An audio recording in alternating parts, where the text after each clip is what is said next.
Hey friends, this one is called Billions for the Bankers, Debts for the People. How Did It Happen? By Sheldon Emry. The love of money is the root of all evil. 1 Timothy chapter 6, verse 10. And it opens up here with a news blurb you can see. And it's from the News, Lynchburg, Virginia, Saturday, March 28th, 1977. And it's titled The National Debt. In 1901, the national debt of the United States was less than $1 billion. It stayed at less than $1 billion until we got into World War I. Then it jumped to $25 billion. Between 1918 and 1941, on the eve of World War II, the national debt just about doubled, from $25 to $49 billion. Between 1942 and 1952, the debt went from $72 billion to $265 billion. In 1962, it was $303 billion. 8 years later, in 1970, it was $383 billion. Between 1971 and 1976, it rose from $409 billion to $631 billion. The estimated debt at the end of this year is $727 billion, and next year it is expected to top $800 billion, having nearly doubled in the past 8 years. If the present trend continues, and there is no evidence whatsoever that it will not continue, we can expect the national debt to nearly double again within the next 6 to 8 years. By then, the interest on the debt alone should be in the $400 billion a year range. Eventually, the government will own nothing. The people will own nothing. The banks will own everything. Now you can see here, there's a little cartoon panel on every page of this. So rather than just doing the non-visuals that are standard in my video, I thought I would share these little news panel or these cartoon panels just so you could have the visual of what the author is representing here as well. So on the first page, you can see it says, with our system, it's easy to rob the people. All we have to do is lend paper credit and charge interest. All right.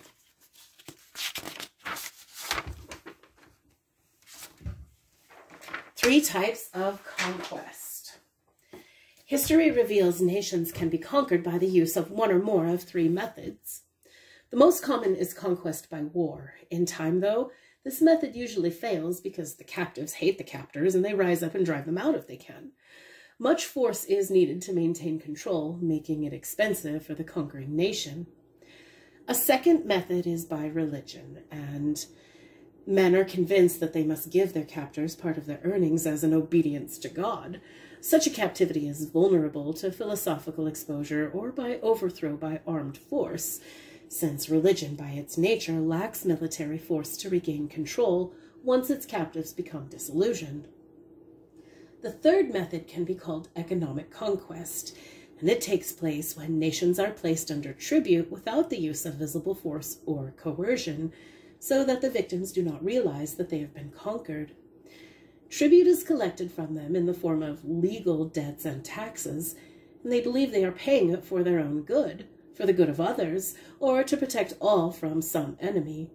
Their captors become their benefactors and protectors. Although this is the slowest to impose, it is often quite long-lasting, as the captives do not see any military force arrayed against them. Their religion is left more or less intact. They have the freedom to speak and to travel, and they participate in elections for their rulers. Without realizing it, they are conquered, and the instruments of their own society are used to transfer their wealth to their captors and make the conquest complete. In 1900, the average American worker paid few taxes and had little debt. Last year, payments on debts and taxes took more than half of what he had earned. Is it possible a form of conquest has been imposed on our people? Read the following pages and decide for yourself, and may God have mercy on this once debt-free and great nation. In Christ, the author. Billions for the bankers, debts for the people. The real story of the money control over America, by Sheldon Emry. This study on money is not copyrighted, and it may be reproduced in whole or in part for the purpose of helping the American people. Americans living in what is called the richest nation on earth seem always to be short on money. Wives are working in unprecedented numbers. Husbands hope for overtime hours to earn more, or take part-time jobs, evenings and weekends. Children look for odd jobs for spending money. The family debt climbs higher, and psychologists say one of the biggest causes of family quarrels and breakups is arguments over money. Much of this trouble can be traced to our present debt-money system. Too few Americans realize why Christian statesmen wrote Article 1 of the Constitution. Congress shall have the power to coin money and regulate the value thereof. They did this, as we will show, in prayerful hope it would prevent love of money from destroying the republic they had founded. We shall see how subversion of Article 1 has brought on us the evil of which God's word had warned. Money is man's only creation. Economists use the term create when speaking of the process by which money comes into existence. Now, creation means making something that did not exist before. Lumbermen make boards from trees. Workers build houses from lumber, and factories manufacture automobiles from metal, glass, and other materials. But in all these, they did not create, they only changed existing materials into a more usable and therefore more valuable form. This is not so with money. Here and here alone, man actually creates something out of nothing. A piece of paper of little value is printed so that it is worth a piece of lumber. With different figures, it can buy the automobile or even the house. Its value has been created in the true meaning of the word. Money creating is profitable. As is seen by the above, money is very cheap to make, and whoever does the creating of money in a nation can make a tremendous profit. Builders work hard to make a profit of 5% above their cost to build a house. Automakers sell their cars for 1% to 2% above the cost of manufacture, and it is considered good business. But money manufacturers have no limit on their profits, since a few cents will print a $1 bill or a $10,000 bill. That profit is part of our story, but first let us consider another unique characteristic of the thing, money, the love of which is the root of all evil. Adequate money supply needed. An adequate supply of money is indispensable to civilized society. We could forego many other things, but without money, industry would grind to a halt, farms would become only self-sustaining units, surplus food would disappear, jobs requiring the work of more than one man or one family would remain undone, shipping and large movements of goods would cease, hungry people would plunder and kill to remain alive, and all government except family or tribe would cease to function. An overstatement, you say? Not at all. Money is the blood of civilized society, the means of all commercial trade except simple barter. It is the measure and the instrument by which one product is sold and another purchased. Remove money or even reduce the supply below that which is necessary to carry on current levels of trade, and the results are catastrophic. For an example, we need only to look at America's depression of the early 1930s. The bankers' depression of the 1930s. In 1930, America did not lack industrial capacity, fertile farmlands, skilled and willing workers, or industrious farm families. It had an extensive and highly efficient transportation system in railroads, road networks, and inland and ocean waterways. Communications between regions and localities were the best in the world, utilizing telephone, teletype, radio, and a well-operated government mail system. No war had ravaged the cities or the countryside. No pestilence weakened the population, nor had famine stalked the land. The United States of America in 1930 lacked only one thing, an adequate supply of money to carry on trade and commerce.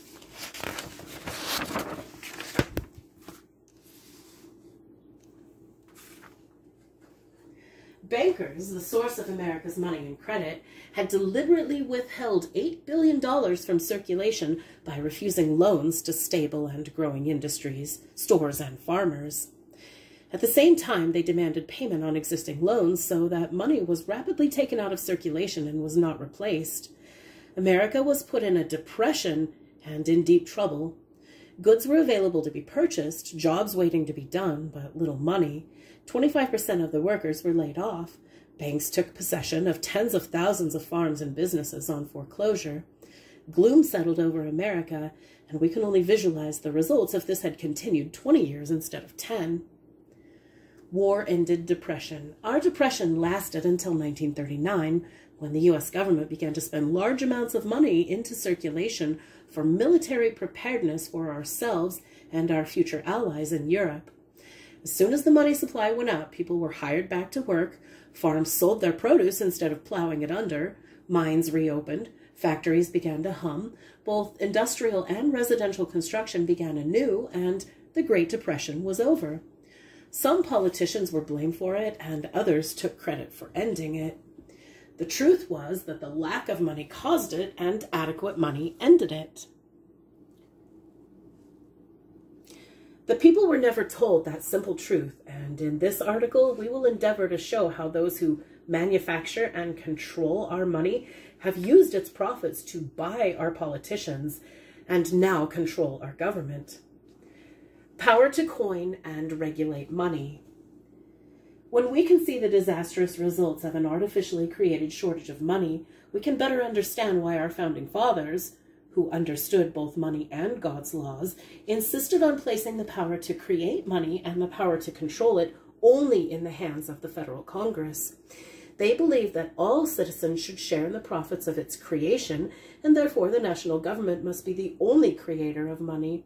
They further believed that all citizens of whatever state or territory or situation in life would benefit by an adequate and stable currency, and therefore the national government must also be, by law, the only controller of the value of money. Since the federal Congress was the only legislative body subject to all the citizens at the ballot box, it was, to their minds, the only safe depository of so much profit and so much power. They wrote it out in the simple but all-inclusive, Congress shall have the power to coin money and regulate the value thereof. How the people lost control to the Federal Reserve. Instead of the constitutional method of creating our money and putting it into circulation, we now have an entirely unconstitutional system. This has resulted in almost disastrous conditions, as we shall see. Since our money was handled both legally and illegally before 1913, we shall consider only the years following 1913, since from that year on, all of our money has been created and issued by an illegal method that will eventually destroy the United States if it is not changed.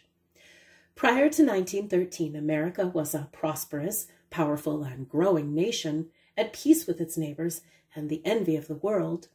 But in December of 1913, Congress, with many members away for the Christmas holidays, passed what has been since known as the Federal Reserve Act. For the full story of this infamous legislation and how it was forced through our Congress, you can read Conquest or Consent by W.B. Venard. Omitting the burdensome details, it simply authorized the establishment of a Federal Reserve Corporation with a board of directors, the Federal Reserve Board, to run it, and the United States was divided into 12 Federal Reserve districts.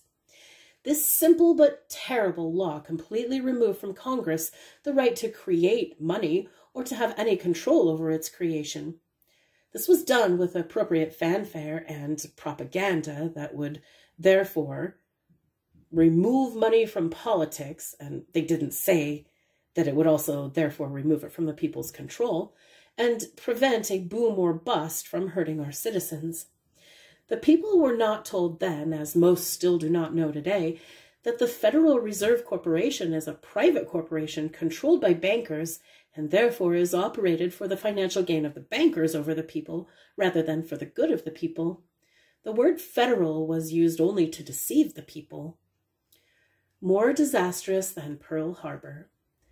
Since that day of infamy, more disastrous to us than Pearl Harbor, the small group of privileged people who lend us our money have accrued for themselves all the profits of printing the money, and more.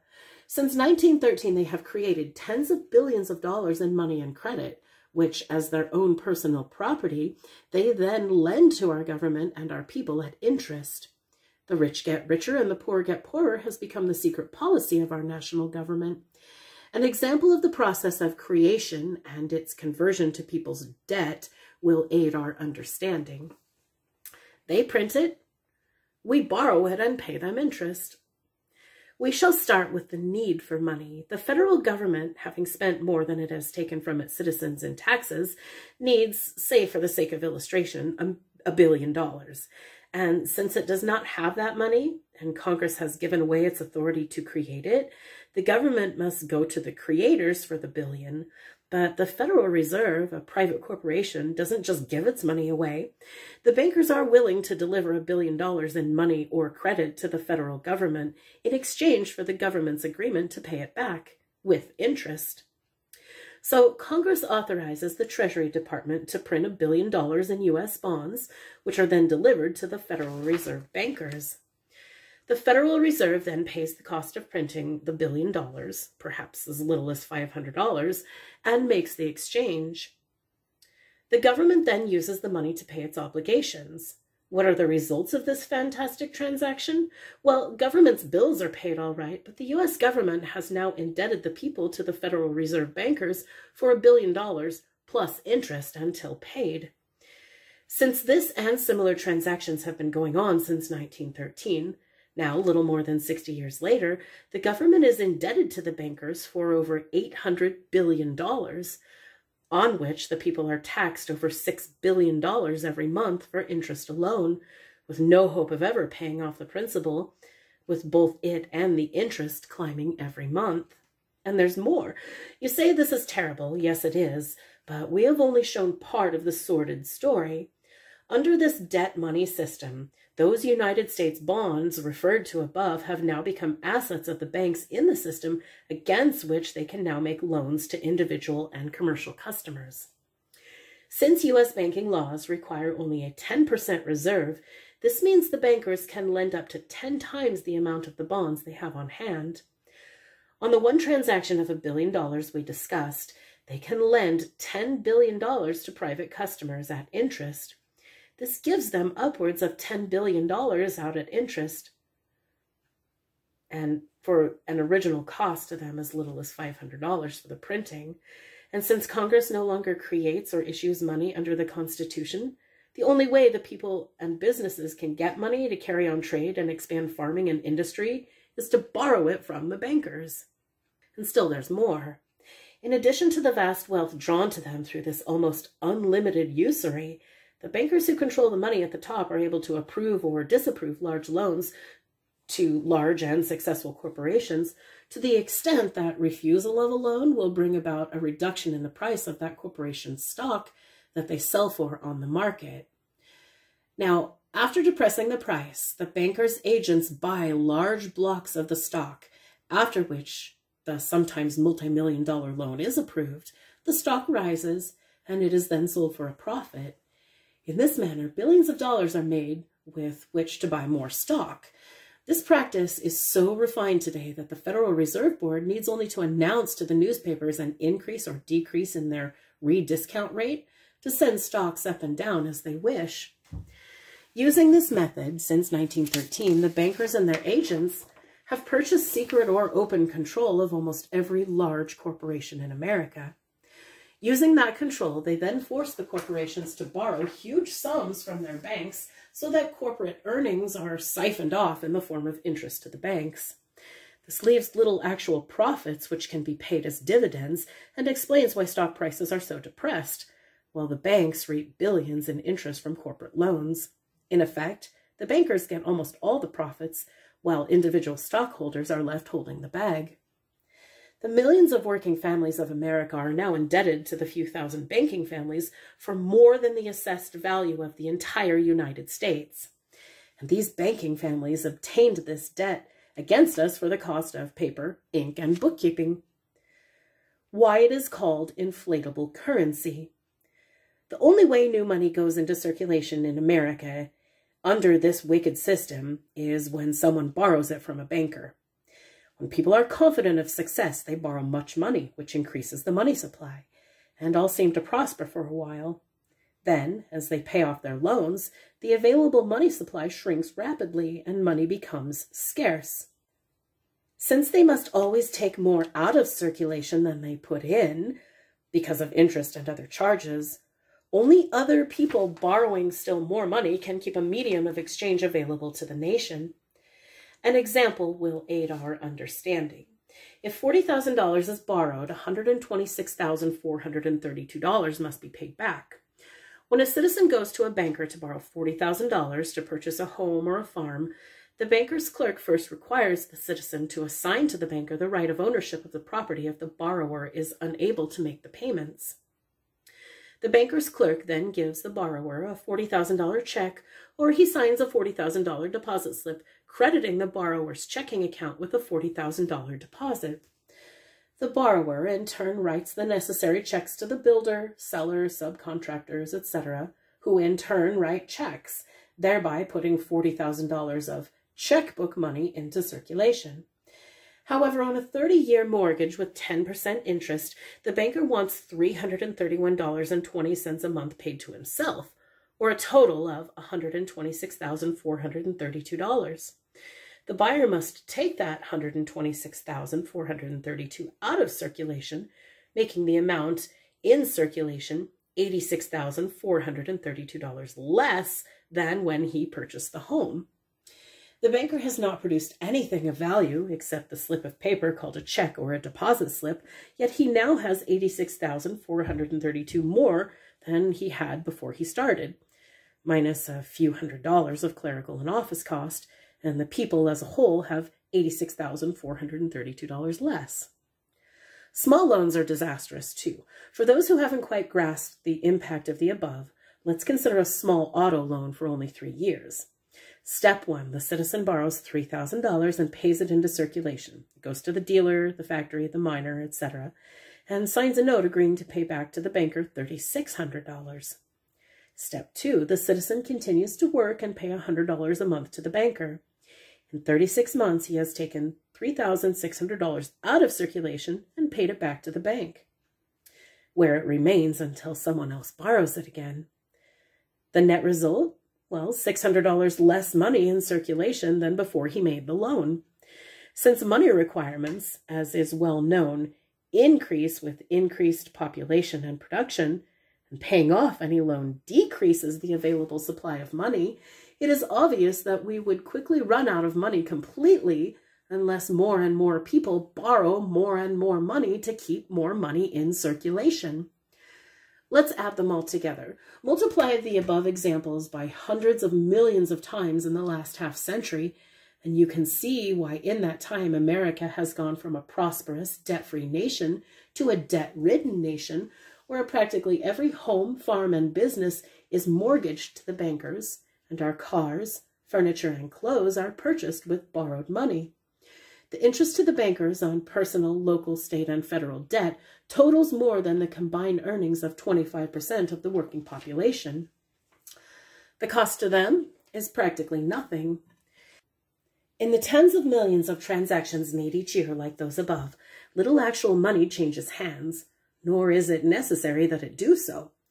95% of all cash transactions in the U.S. are by check, so the banker is perfectly safe in creating that so-called loan by writing the check or the deposit slip, not against the actual money, but against your promise to pay it back. The only cost to him is the paper, ink, and a few dollars in salaries and office costs for each transaction. It is check kiting on an immense scale. The profits are enormous, as shown below. And here are a few examples taken from Arizona newspapers in January of 1979. Valley Bank posts 49% gain in profits. Gains of 49% in net income and 51% in operating income were posted last year by Valley National Bank. Those gains brought net income of $33,969,000 in the year ending December 31st, and operating income to $34,459,000. Last year, before those totals were $22,836,000 and $22,807,000 respectively. During 1978, Bradley reported total resources increased $597 million, or 16%, to $4.4 billion, deposits $469 million, or 15%, to $3.7 billion, and net loans $622 million, or 30%, to $2.7 billion. Banks' profits rise 21%. Arizona Bank announced on Monday it has achieved a 21.2% increase in net income in 1978 over 1977. On the basis of operating income, excluding the 1977 sale of the Arizona Bank building for $1,336,369, the bank said the increase was 43.9%. Tostenrud said loans and deposits increased in the last year. Deposits 18.8% to $1,353,000,000, and loans 21.9% to $951 million. And finally, First National Bank reports 30% gain. First National Bank Thursday reported a gain of 30.2% in net income last year over 1977. Edward M. Carson, President and Chief Executive, said the net income in 1978 was $21 million, up from $16.1 million in 1977. Per share net income was posted at $11.45 in 1978 and $8.79 in 1977. The cost to you? Well, it's practically everything. In 1910, the U.S. federal debt was only $1,146,939,969. So that was roughly $12.40 per citizen. State and local debts were practically non-existent, and government was small and non-oppressive. By 1920, after only 6 years of Federal Reserve shenanigans, the federal debt had jumped to $24 billion, or $228.23 per person, and government began to grow. By 1968, the federal debt was $347,578,406,426, or $1,717.82 per citizen. And in only 10 more years, in 1978, it doubled to $763,400,000,000, or $3,491.04 per citizen. That is a debt of $17,500 for every family of 5 in America, and it is still climbing. It would be more if divided against only the working and tax-paying families. The above figures do not include state, municipal, school district, business, or personal debts, which total an additional $60,000 for every working family, or approximately $5 trillion, which is more than twice the total assessed value of all land and buildings in America. If we signed over to them all of America, we would still owe them the equivalent of another America. Of course, it is to their advantage not to take actual title to all the property, so we will not know we do not own the country. Instead, they leave us with ownership, so we will willingly continue to work and pay even higher tribute to the bankers. The borrower must pay back more than he borrowed, so bankers always get back more than they lend. Now, for the gamblers among the readers here, to grasp the truth that periodic withdrawal of money through interest payments will inexorably transfer all wealth in the nation to the receiver of interest, imagine yourself in a poker or dice game where everyone must buy the chips, the medium of exchange for the game, right? So you buy them from the banker, who does not risk chips in the game, but he watches the table, and every hour he reaches in and he takes 10 or 15% of all the chips on the table. As the game goes on, the amount of chips in the possession of each player will go up and down with his luck. However, the total number of chips available to play the game, or carry on trade or business, will decrease rapidly. The game will get low on chips, and some will run out. If they want to continue to play, they must buy or borrow them from the banker. The banker will sell or lend them only if the player signs a mortgage agreeing to give the banker some real property, like a car, a home, a farm, a business, etc., if he cannot make periodic payments to pay back all of the chips plus some extra ones. That's interest. The payment must be made on time, whether he wins, makes a profit, or not. It is easy to see that no matter how skillfully they play, eventually the banker will end up with all his original chips back, and except for the very best players, the rest, if they stay in the game long enough, they will lose to the banker their homes, their farms, their businesses, perhaps even their cars, watches, rings, and the shirts off their backs. Our real-life situation is much worse than any poker game. In a poker game, none is forced to go into debt, and anyone can quit at any time and keep whatever he still has. But in real life, Even if we borrow little ourselves from the bankers, the local, state, and federal governments borrow billions in our name, they squander it, and they confiscate our earnings from us and pay it back to the bankers with interest. We are forced to play the game, and none can leave except by death. We pay as long as we live, and our children pay after we die. If we cannot pay, the same government sends the police to take our property and give it back to the bankers. The bankers risk nothing in the game. They just collect their percentage and win it all. In Las Vegas and at other gambling centers, all games are rigged to pay the owners a percentage, and they rake in millions. The Federal Reserve Bankers' game is also rigged, and it pays off in billions. In recent years, bankers added real cards to the game. Credit cards are promoted as a convenience and a great boon to trade. Actually, they are ingenious devices by which bankers collect 2 to 5% of every retail sale from the seller and 18% interest from the buyer.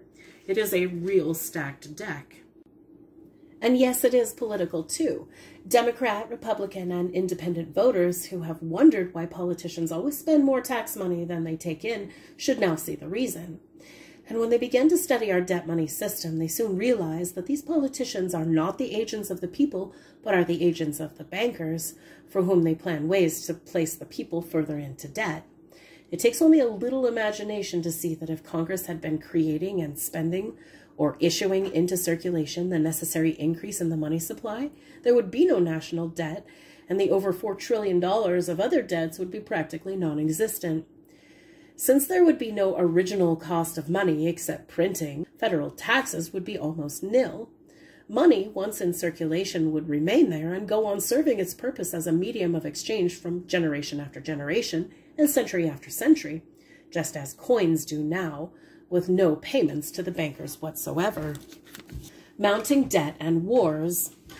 But instead of peace and debt-free prosperity, we have ever-mounting debt and periodic wars.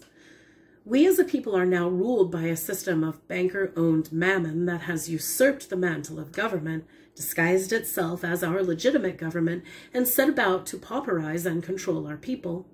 It is now a centralized, all-powerful political apparatus whose main purpose of promoting war, spending the people's money, and propagandizing to perpetuate itself in power. Our two large political parties have become its servants. The various departments of government, its spending agencies, and the Internal Revenue Service, its collection agency. Unknown to the people, it operates in close cooperation with similar apparatuses in other nations, which are also disguised as governments. Some, we are told, are friends, and some, we are told, are enemies. Enemies are built up through international manipulations and used to frighten the American people into going billions of dollars more into debt to the bankers for military preparedness, foreign aid to stop communism, minority rights, etc., etc. Now, citizens, deliberately confused by brainwashing propaganda, watch helplessly while our politicians give our food, our goods, and our money to banker-controlled alien governments under the guise of better relations and easing tensions.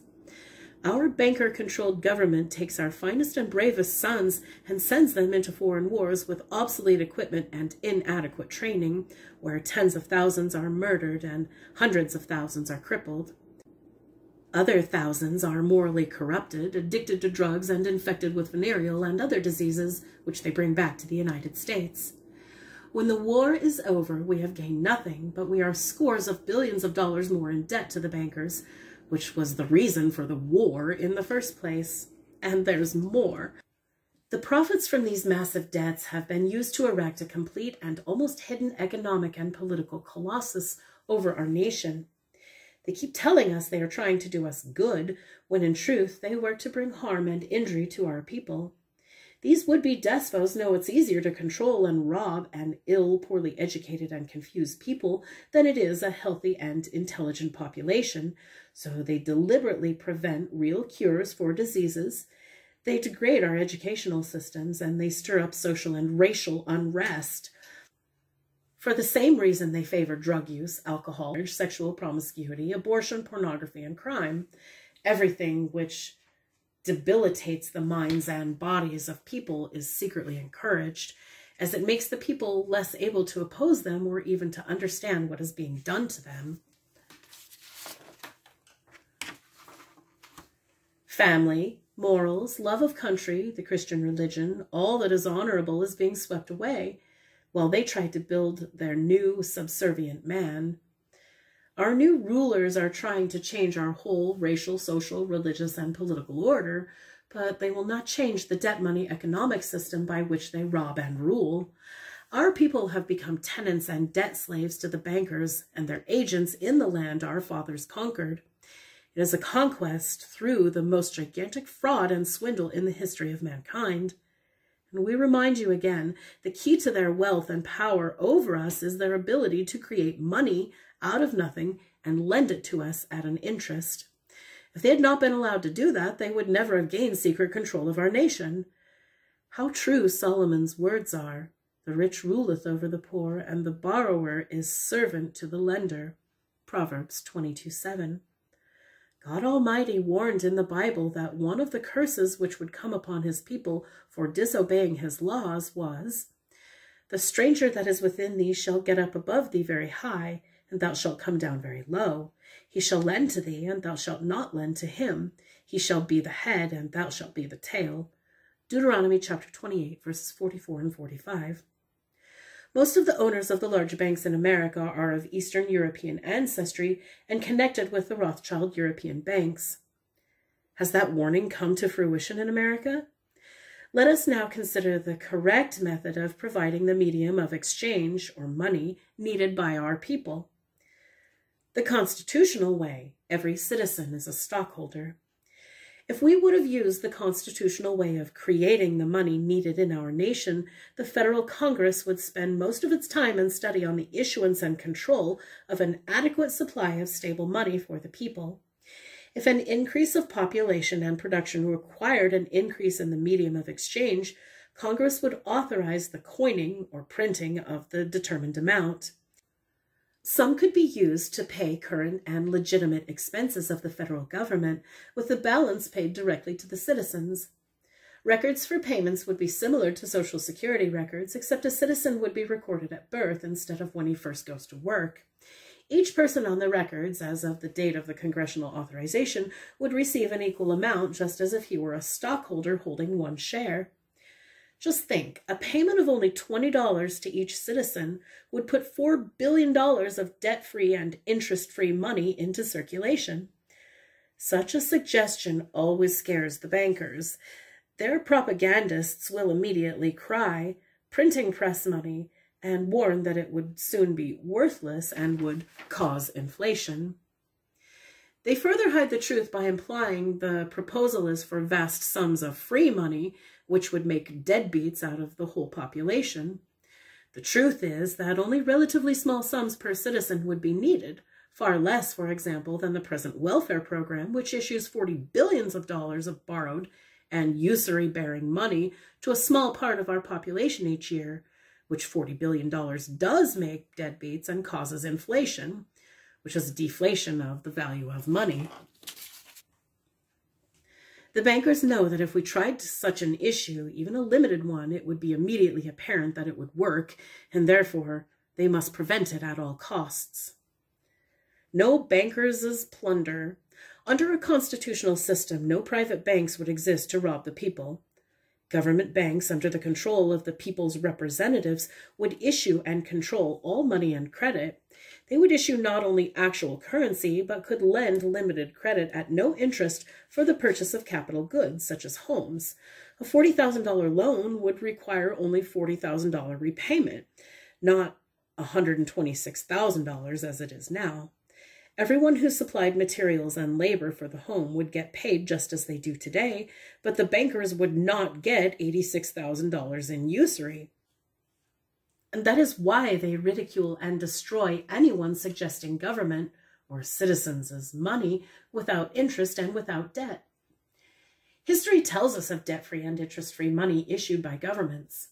The American colonies did it in the 1700s, and their wealth soon rivaled England and brought restrictions from Parliament, which led to the Revolutionary War. Abraham Lincoln did it in 1863 to help finance the Civil War, and he was later assassinated by an agent of the Rothschild Bank. No debt-free or interest-free money has been issued in America since then. Several Arab nations issue interest-free loans to their citizens today. The Saracen Empire forbade interest on money for 1,000 years, and its wealth outshone even Saxon Europe. Mandarin China issued its own money, interest-free and debt-free, and the European traveler Marco Polo was astounded by the wealth and the civilization of the Mandarin Empire.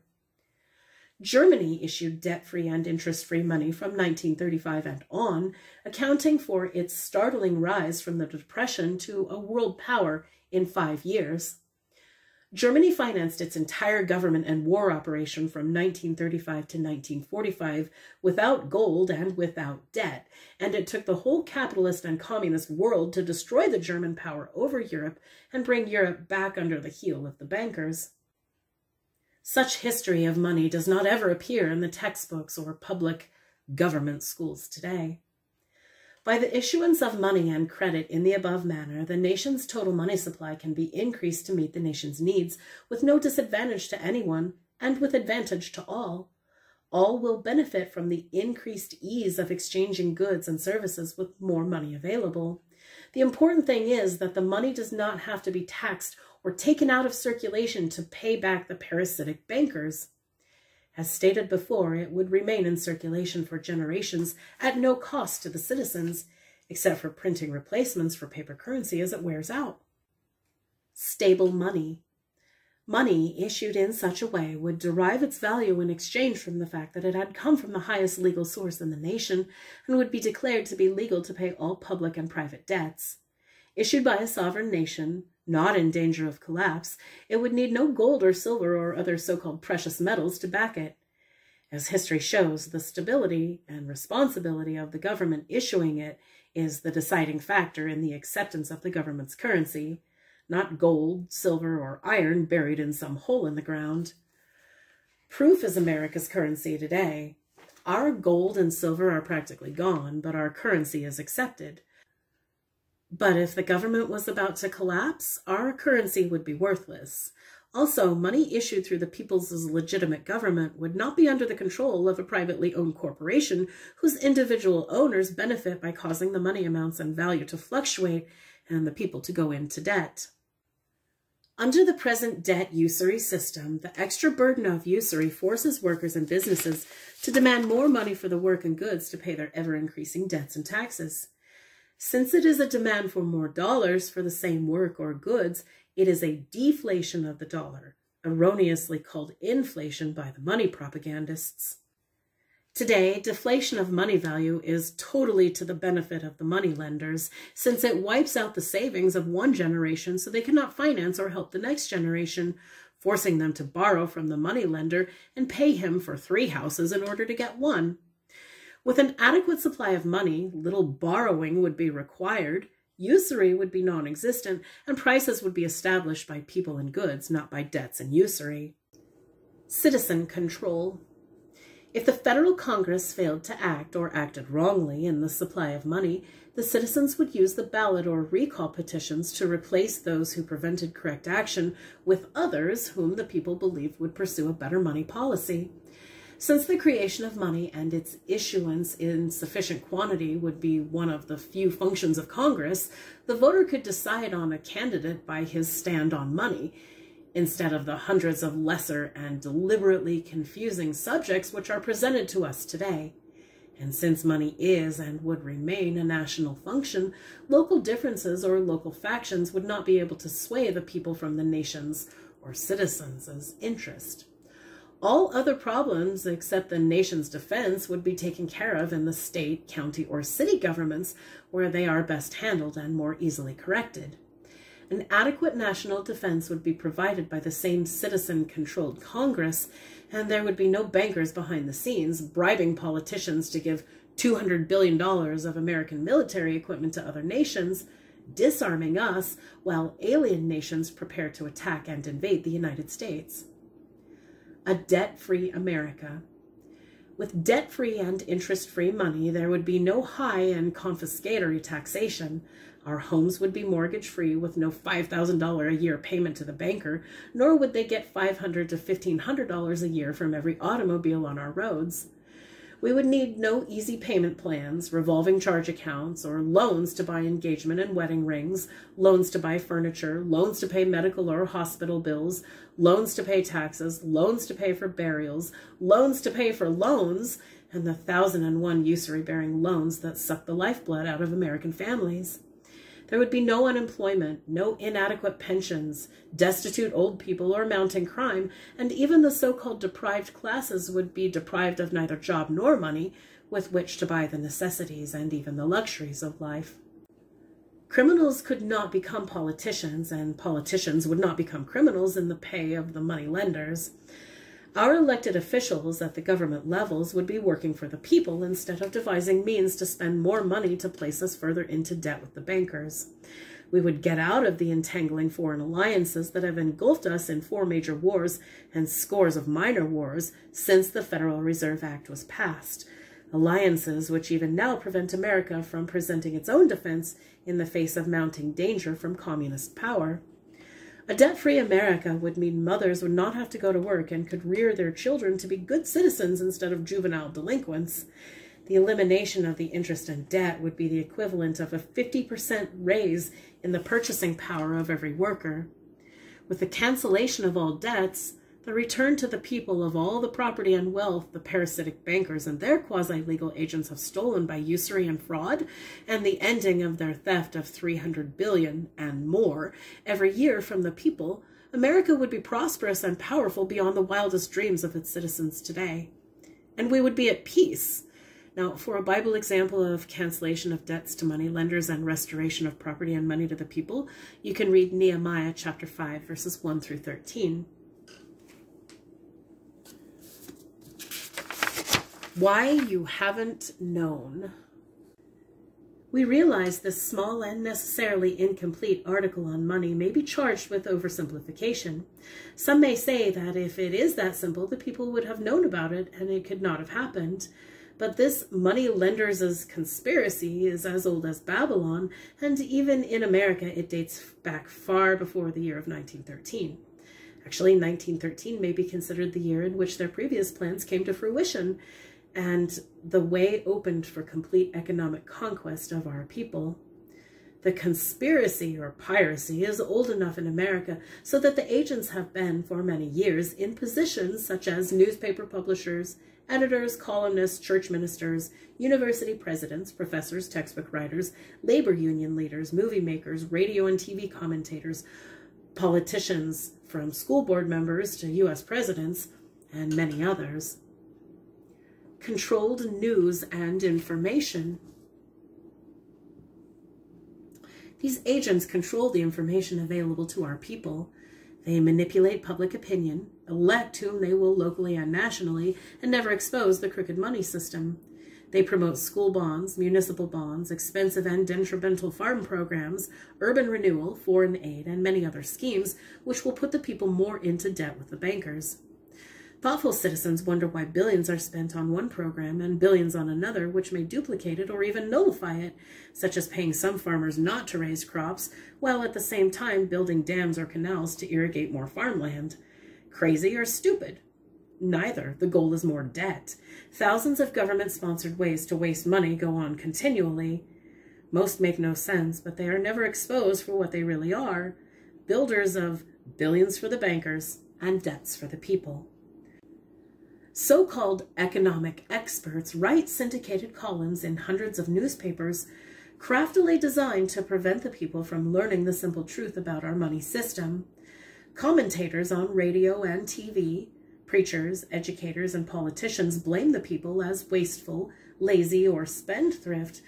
They blame the workers and consumers for the increase in debts and the inflation of prices, when they know the cause is the debt money system itself. Our people are literally drowned in charges and countercharges designed to confuse them and keep them from understanding the unconstitutional and evil money system that is so efficiently and silently robbing the farmers, the workers, and the businessmen of the fruits of their labors and of their freedoms. When some few patriotic people or organizations who know the truth began to expose them or tried to stop them on any of their mad schemes, they are ridiculed and smeared as right-wing extremists, super patriots, ultra-rightists, bigots, racists, and even fascists or anti-Semites. Any name is used which will cause them to shut up or will at least stop other people from listening to the warning they are giving. Articles and books such as you are now reading are kept out of schools, libraries, and bookstores.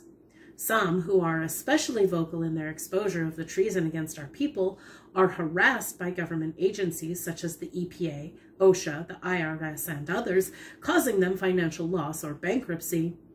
Using the above methods, they have been completely successful in preventing most Americans from learning these things that you have read in this pamphlet. However, in spite of the control of information, they realize many citizens are learning the truth. Therefore, to prevent violence or armed resistance to their plunder of America, they plan to register all firearms and eventually to disarm all citizens. They have to eliminate most guns except those in their hands and the government, police, and army. Tell the people. The almost hidden conspirators in politics, religion, education, entertainment, and the news media are working for a banker-owned United States in a banker-owned world under a banker-owned world government. Love of country and concern for your children should make you deeply interested in this. America's greatest problem for our generation has not suffered under the yoke as the coming generations will. Usury and taxes will continue to take a larger and larger part of the annual earnings of the people and put them in the pockets of the bankers and their political agents. Increasing government regulations will prevent citizen protest and opposition to their control. Is it possible that your grandchildren will own neither home nor car, but will live in government-owned apartments and ride to work in government-owned buses, both paying usury to the bankers, and be allowed to keep just enough of their earnings to buy a minimum of food and clothing while the rulers wallow in luxury? In Asia and Eastern Europe, it is called communism. In America, it's called democracy and capitalism. America will not shake off her banker-controlled dictatorship as long as the people are ignorant of the hidden controllers. International financiers, who control most of the governments of the nations and most sources of information, seem to have us completely within their grasp. They are afraid of only one thing: an awakened, patriotic citizenry, armed with the truth and with a trust in Almighty God for deliverance. This pamphlet has given you the truth about their iniquitous system, and what you do with it is in your hands and the hands of divine providence. The fear of man bringeth a snare, but whoso putteth his trust in the Lord shall be safe. Proverbs 29:5. May Jesus Christ both enlighten and have mercy on this nation. 1979. Since 1969, the bankers' assets obtained by fraud have almost quadrupled to $200 billion. They are stealing America with their debt system. Audit the Federal Reserve System. The Federal Reserve has never been audited by the government since it took over our money and credit in 1913. In 1975, a bill, H.R. 4316, to require an audit was introduced in Congress. During the April 1975 hearings, this author submitted a statement favoring the audit, as did many others. It is reprinted here in this pamphlet as part of the 739 pages of testimony given during those hearings before the Subcommittee on Domestic Monetary Policy of the Committee on Banking, Currency, and Housing, House of Representatives. And due to pressure from the money controllers, it was not passed. No audit has ever been made. Now, listed in this pamphlet are individuals and organizations and publications that control rather completely what we know and what we do not know. And more people are waking up to this today. A good example is actually listed here in daily newspapers, newspaper columnists, radio, TV networks, magazines, publications, circulations, and even Book of the Month clubs. They have also listed presidents, vice presidents, political candidates of every nature, from senators to any part of government or state legislature, Republican Party, Democratic Party, Communist and Social Workers Party, League of Women Voters, other voter information groups, all news sources, including the Associated Press, the United Press International, and Reuters, all large daily newspapers or newspaper columnists, ABC, NBC, CBS, Mutual, radio or television newsmen, commentators, news magazines like Time, Life, Newsweek, U.S. News and World Report, and People, movies and entertainment, although they never attack politics, religion, or Christian society, they never ever expose the money system.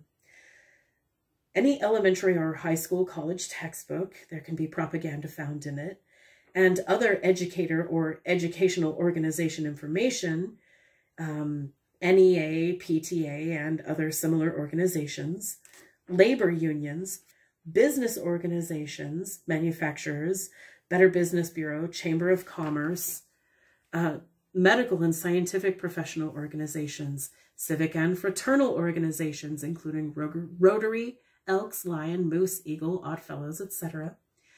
Veterans organizations like the American Legion, the VFW, etc., etc. Hundreds of civil rights and student organizations like Women's Lib and similar protest organizations. And back then they were talking about protests on racism, which we still see today. They like to bring that one back full circle all the time. Atomic weapons, war, pollution, global warming, etc., etc. Now, none of these ever expose or object to the robbery of the people by the billionaire bankers. No individual or organization of any influence in America, including religious organizations, exposes or opposes the evil debt usury money system. That alone proves what has been charged in this small booklet, that so many important individuals and organizations are working with the money plunderers or under their control, and the average person has little chance of ever hearing the truth about the money system. So, friends, when you hear people like Klaus Schwab say that you will own nothing and be happy, this is the design and the implementation of the system in which we will own nothing. So get your house in order and do the best you can to share this information with everyone, because this is how it goes down.